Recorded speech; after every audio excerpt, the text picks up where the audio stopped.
इस मूवी की शुरुआत में एक बच्चे को दिखाया जाता है जिसका नाम गणेश है। गणेश अपने बड़े भाई राजू के साथ ट्रेन में कोयला चोरी कर रहा होता है। क्योंकि ये लोग बहुत गरीब हैं, इन्हें अपनी गुजर बसर के लिए चोरी करनी पड़ती है। ये दोनों ट्रेन से बहुत सारा कोयला चोरी करते हैं और उस कोयले को एक दुकान में बेचने के लिए जाते हैं। उसी दुकान में जलेबियां भी बन रही होती हैं। गणेश वो अपने बड़े भाई से कहता है कि मुझे जलेबी खानी है। उसका बड़ा भाई कहता है कि एक दिन मैं तुम्हें जलेबी जरूर खिलाऊंगा। उसके पास इतने पैसे नहीं होते कि वो अपने छोटे भाई को जलेबियां खिला सके। गणेश वो कहता है कि एक दिन हम दुकान की सारी जलेबियां खरीद लेंगे। अब कोयले के बदले में थोड़ा सा दूध मिल जाता है और ये दोनों भाई खेलते हुए अपने घर वापस पहुंच जाते हैं, जहां पर गणेश और राजू की एक छोटी बहन भी है। ये तीनों अपनी माँ के साथ रहते हैं। गणेश की माँ अपने दोनों बच्चों से पूछती कि वो दूध कहाँ से लेकर आए। बात का कोई भी जवाब नहीं देते हैं। उसी रात को गणेश का भाई राजू काम पर जा रहा होता है। गणेश कहता है कि मैं भी तुम्हारे साथ काम पर चलूंगा। उसका भाई कहता है कि तुम मेरे साथ नहीं चल सकते, क्योंकि काम पर बोरियां उठानी पड़ती है और इस काम के लिए तुम बहुत छोटे हो। गणेश तभी अपने सिर के ऊपर चेयर उठाकर दिखाता है। साथ ही साथ वो साइकिल भी उठाने की कोशिश करता है। गणेश कहता है कि मैं कोई भी काम कर सकता हूँ। गणेश के जिद करने पर उसके भाई को उसे अपने साथ ले जाना पड़ता है। ये दोनों के दोनों एक ट्रेन स्टेशन पहुँचते हैं। गणेश अपने भाई राजू की गोद में ही सो जाता है। उसका भाई उसे उठाने की कोशिश भी करता है, पर गणेश बहुत छोटा है, उसे बहुत नींद आ रही होती है। वो कहता है कि मुझे सोने दो। का भाई राजू उसे एक बेंच पर लिटा देता है और कहता है कि मैं कल सुबह काम कर कर वापस लौट जाऊंगा। तुम यहीं पर रहना। जाने से पहले अपने भाई को कहता है कि जब तुम लौटोगे तो जलेबी लेकर आना। वो कहता है कि ठीक है। गणेश कहते हैं 2000 जलेबियां। इसके बाद उसका भाई काम पर चला जाता। कुछ ही देर बाद जब रात और भी गहरी हो जाती है, स्टेशन पूरी तरह से खाली हो जाता है। इस पूरे स्टेशन पर सिर्फ एक ही बच्चा होता है और वो होता है वहीं प्लेटफार्म पर खड़ी एक ट्रेन में जाकर बैठ जाता है। कुछ ही देर बाद उसे नींद आ जाती है। सुबह जब उसकी नींद खुलती है तो ट्रेन चल रही होती है। गणेश ये देखकर घबरा जाता है। वो ट्रेन में चारों तरफ भागता है। वो अपने भाई को आवाज भी देता है। साथ ही साथ वो ट्रेन के दरवाजे खोलने की भी कोशिश करता है, पर दरवाजे पूरी तरह से लॉक होते हैं। इसीलिए ट्रेन के कई बार रुकने के बाद भी वो ट्रेन से बाहर नहीं निकल पाता। ट्रेन की बोगी पूरी तरह से खाली है। गणेश भूखा प्यासा इस ट्रेन में फंस चुका है। उस दिन का सफर तय करने के बाद ट्रेन कलकत्ता वेस्ट बंगाल पहुंच जाती है। अब गणेश के घर से 1600 किलोमीटर दूर गणेश मध्य प्रदेश के खंडवा डिस्ट्रिक्ट से है। वो स्टेशन पे उतरता है जहां पर बहुत ज्यादा भीड़ होती है। वो टिकट काउंटर पर जाता है और कहता है कि मुझे अपने घर जाना है, पर यहाँ पर सब बंगाली भाषा में बात कर रहे होते हैं। गणेश को किसी की बात समझ में नहीं आती। वो वहीं स्टेशन पर बैठे अपने जैसे कुछ बच्चों के साथ जाकर बैठ जाता है, जिनके पास कोई भी घर नहीं होता। पर कुछ ही देर बाद यहाँ पर कुछ लोग आते हैं जो उन बच्चों को उठाकर अपने साथ ले जा रहे होते हैं। अब वो किसी तरह से वहाँ से भाग जाता है और वो एक बार फिर से रात के अंधेरे में इस बड़े शहर में पूरी तरह से अकेला है। उसे बहुत भूख भी लगी होती है। तभी उसे देवी माता की एक मूर्ति देखती है। वो देवी माँ को नमन करता है और देवी माँ के चरणों में जो प्रसाद होता है वो उस प्रसाद को खाता है। अगली सुबह गणेश ट्रेन के ट्रैक पर चल रहा होता है क्योंकि वो अपने घर जाना चाहता है। तभी यहाँ पर एक औरत आती है जिसका नाम माला होता है। वो गणेश से पूछते हैं कि तुम्हारा घर कहाँ है। वो कहता है कि गणेश, ये मध्य प्रदेश में इतना छोटा गांव होता है जिसके बारे में किसी को कुछ नहीं पता होता। माला उसे अपने घर ले जाती है, उसे खाना खिलाती है, नहलाती है। वो कहती है कल सुबह एक आदमी आएगा जो तुम्हारी मदद करेगा। वो तुम्हें तुम्हारी मम्मी से मिलवा देगा। अगली सुबह यहाँ पर बासु नाम का एक आदमी आता है। वो गणेश की पूरी बॉडी चेक करता है और माला को धीरे से कहता है कि तुमने बहुत अच्छे से काम किया। उन्हें ऐसी लड़के की तलाश थी। गणेश को इन दोनों पर शक हो जाता है, इसीलिए वो मौका देखकर इस घर को छोड़कर भाग जाता है। गणेश अब कई दिन हावड़ा ब्रिज के आसपास गुजारता है। उसे हमेशा अपनी मम्मी की याद आती है कि किस तरह से उसकी मम्मी पत्थर तोड़ा करती थी और वो अपनी मम्मी की मदद किया करता था। गणेश वो अपनी मम्मी से बहुत प्यार करता है, पर अब वो यहाँ से 1600 किलोमीटर दूर है, जिसके बारे में गणेश को कुछ भी नहीं पता। गणेश को इसी तरह से यहाँ पर 2 महीने बीत जाते हैं और एक सुबह जब बारिश हो रही होती है तो वो एक कैफे के बाहर बैठा होता है।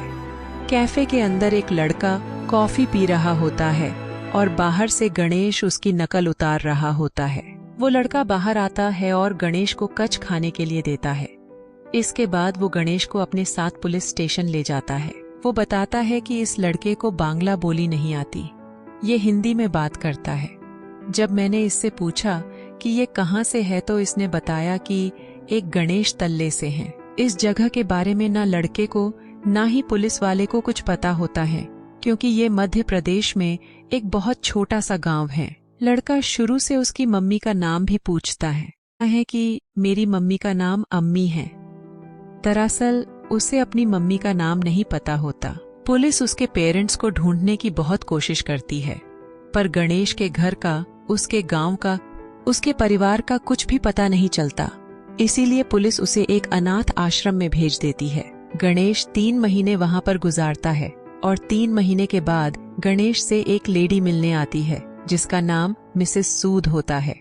वो गणेश को बताती है कि पिछले 3 महीनों से हम तुम्हारी अम्मी को, तुम्हारे परिवार को ढूंढने की कोशिश कर रहे हैं, पर कुछ भी पता नहीं चला।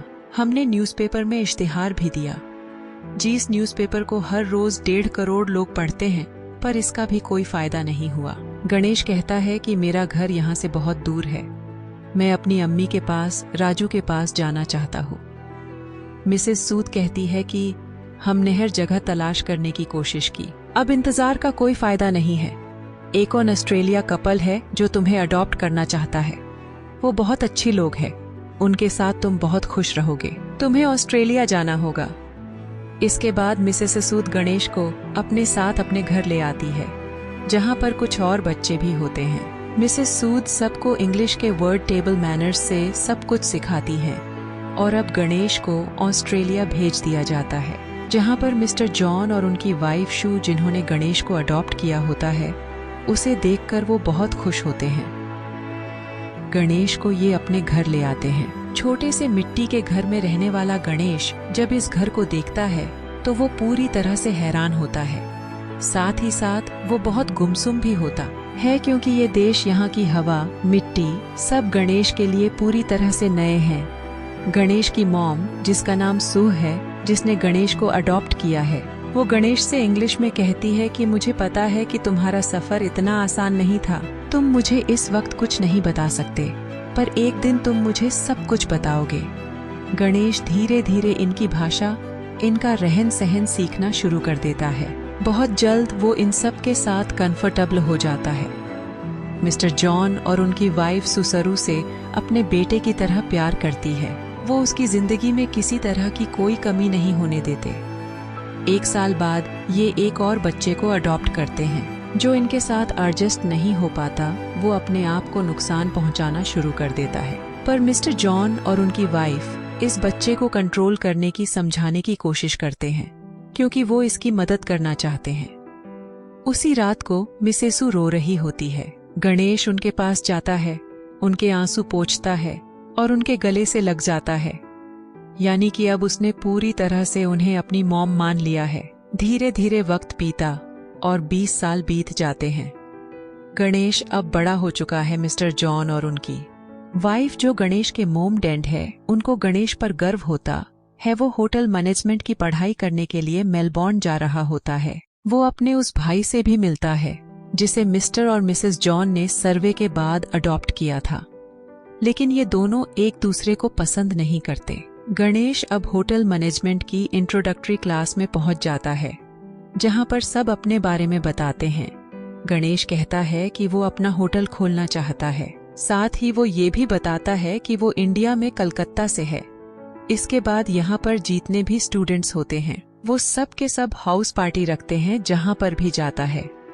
यहाँ बहुत सारे इंडियन स्टूडेंट्स भी होते हैं, इसीलिए यहाँ पर खाने में बहुत सारा इंडियन फूड होता है। और गणेश जब वहाँ पर जलेबियाँ देखता है तो उसे बचपन का वो याद आ जाता है जब उसने अपने भाई राजू से जलेबी खाने के लिए कहा था और जवाब में उसके भाई ने कहा था कि वो उसे जलेबी जरूर खिलाएगा। गणेश ने कहा था कि एक दिन वो सारी जलेबी खरीद लेंगे। गणेश को जब ये याद आता है तो उसकी आंखों में आंसू आ जाते हैं और वो अपने दोस्तों को बताता है कि वो कलकत्ता से नहीं है, वो किसी और जगह से है। बचपन में वो खो गया था। वो एक ट्रेन में बैठ गया था और जब ट्रेन रुकी तो वो कलकत्ता पहुंच गया था। यहाँ पर एक लड़का उससे पूछता है कि वो ट्रेन में कितने दिन तक था। गणेश वो कहता है 2-3 दिन तक। वो लड़का उसके गांव का नाम पूछता है। गणेश कहता है गणेश स्थल है, लेकिन गणेश को अब ये भी नहीं पता कि वो अपने गांव का नाम अच्छे से प्रोनाउंस कर पा रहा है कि नहीं, क्योंकि उसे हिंदी बोलनी नहीं आती। वो अब सिर्फ इंग्लिश बोल सकता है। यहाँ पर एक लड़का उससे कहता है कि कलकत्ता के हावड़ा ब्रिज से जहाँ पर तुम बचपन में पहुँचे थे और वहाँ से हम टाइम और ट्रेन की स्पीड को कैलकुलेट करें और वापस जाए तो हम तुम्हारे गांव के आसपास के रेडियस में पहुँच सकते हैं। यहाँ पर एक लड़कियों से गूगल अर्थ के बारे में बताती है। वो कहती है गूगल अर्थ के सहारे तुम दुनिया की किसी भी जगह को ढूंढ सकते हो। पर गणेश वो इस बारे में और ज्यादा बात करने से मना कर देता है। इसके बाद ये पार्टी से निकल जाते हैं। गणेश के साथ एक लड़की भी होती है जिसका नाम लूसी होता है। ये दोनों एक दूसरे की तरफ अट्रैक्टेड होती है, इसीलिए रात को ये दोनों एक दूसरे के फिजिकली बहुत क्लोज हो जाते हैं। अगली सुबह जब गणेश उठता है तो उसे अपने पेरेंट्स की, अपने घर की, अपने गांव की याद आती है। उसे एहसास होता है कि उसके खो जाने के बाद उसकी माँ, भाई बहन उसके लिए कितना परेशान हुए होंगे। इसीलिए वो गूगल अर्थ एप्लीकेशन के जरिए साथ ही साथ स्टेशन से अपने घर की जो दूरी होती है उसकी कैलकुलेशन करके हर तरह से अपने गांव गणेश को ढूंढने की कोशिश करता है, पर उसकी सारी कोशिश पूरी तरह से बेकार हो जाती है। धीरे धीरे वक्त बीतता और 3 साल बीत जाते हैं। लूसी का और गणेश का रिश्ता अब और भी गहरा हो चुका है। ये दोनों एक दूसरे से बहुत प्यार करते हैं, पर सर वो आज भी अपने परिवार के लिए परेशान है। उसे कई बार अपने भाई की छवि दिखती है। उसे एहसास होता है कि उसका भाई उसे कह रहा है कि उसे घर चले जाना चाहिए। सर वो अपने परिवार की यादों में उन्हें ढूंढने में इतना खोया होता है कि धीरे धीरे वो लूसी से अलग हो जाता है। वो लूसी से कहता है कि तुम मुझसे बेहतर इंसान डिजर्व करती हो। लूसी और गणेश अलग हो जाते हैं। कई महीनों के बाद लूसी को गणेश जब एक दिन एस्केलेटर पर देखता है तो वो उससे बात करता है।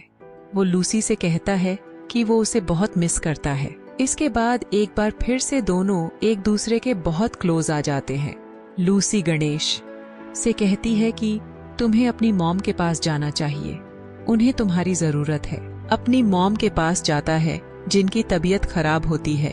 को आज तक ये लगता था कि उसकी मॉम ने उसे इसलिए अडॉप्ट किया क्योंकि वो कभी माँ नहीं बन सकती। परसू को बताती है कि मैं माँ बन सकती थी, पर मैंने और तुम्हारे डी एंड जॉन ने डिसाइड किया था कि हम 2 बच्चों को अडॉप्ट करेंगे, क्योंकि इस दुनिया में बहुत सारे ऐसे बच्चे हैं जिन्हें माँ बाप की परिवार की जरूरत है। वो अपने बचपन का एक एक्सपीरियंस भी बताती है।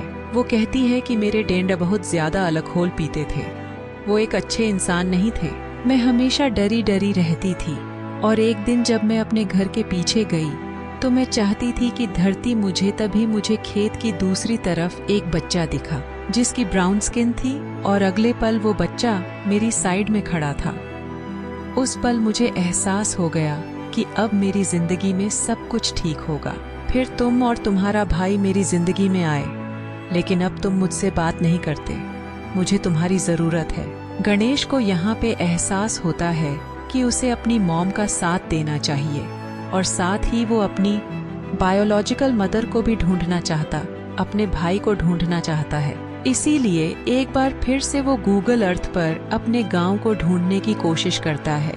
और जब वो इंडिया के अलग अलग हिस्सों को झूम करके देखता है तो उसे वो जगह दिख जाती है जहाँ पर उसकी मोम पत्थर तोड़ा करती थी। इसके बाद वो धीरे धीरे आसपास के पूरे एरिया को सर्च करता है और उसे अपना गांव, जिसका नाम गणेश तलाई है, वो मिल जाता है। उसे पता चल जाता है कि उसका गांव मध्य प्रदेश के खंडवा डिस्ट्रिक्ट में है। इस बात से बहुत खुश होता है।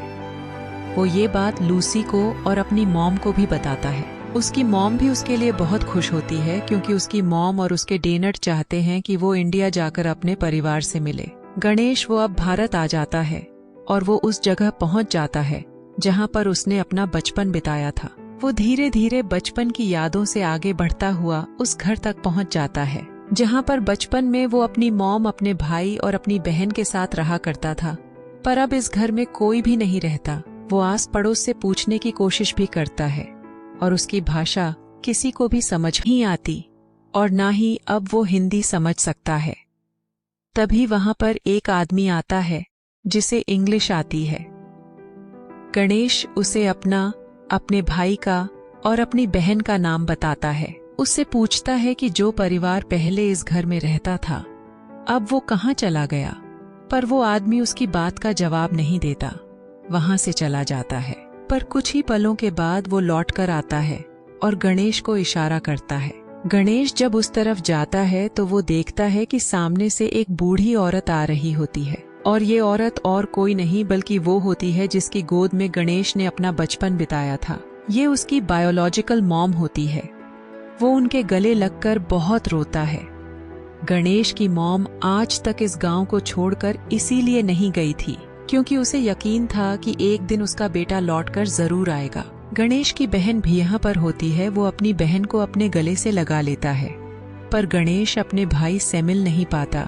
उसे पता चलता है कि जिस रात वो अपने भाई के साथ काम पर गया था पर गणेश को नींद आ रही थी, इसीलिए उसके भाई ने उसे बेंच पर सुला दिया था। और जब उसका भाई जा रहा था तो गणेश ने अपने भाई राजू से कहा था कि सुबह जलेबी लेकर आना। उसी रात को उसके भाई राजू की एक ट्रेन दुर्घटना में मृत्यु हो गई थी। मतलब एक माँ ने एक ही रात में अपने दोनों बेटों को खो दिया था। पर उसकी उम्मीद, ईश्वर पर उसकी आस्था थी जो इतने सालों तक वो अपने छोटे बेटे गणेश का इंतजार करती रही। और आज 25 सालों के बाद उसका बेटा वापस लौट आया। गणेश इसके बाद ऑस्ट्रेलिया में अपने मॉम और डैड को कॉल करता है। उन्हें बताता है कि मुझे मेरा परिवार मिल गया पर इससे कुछ भी नहीं बदलता। आज भी आप मेरे लिए वही हो जो पहले थे। आप मेरे मॉम डैड हो। इसके बाद गणेश उन सभी जगहों पर जाता है जहां पर वो अपने भाई के साथ खेला करता था और इन जगहों पर जाकर उसे अपने बचपन की याद आ जाती है जब वो इन्हीं रास्तों पर अपने भाई के साथ चला करता था। गणेश को यहाँ पर एक और बात पता चलती है कि उसका नाम गणेश नहीं बल्कि शेरू है, जिसका मतलब होता है लायन। अंत में हमें कुछ रियल फुटेज दिखाई जाती है जिसमें गणेश के वो माँ बाप जिन्होंने उसे अडॉप्ट किया था वो इंडिया आते हैं। इंडिया में गणेश की जो असली बायोलॉजिकल मॉम होती है वो उन्हें अपने गले से लगा लेती है। तो ये थी सच्ची कहानी गणेश की।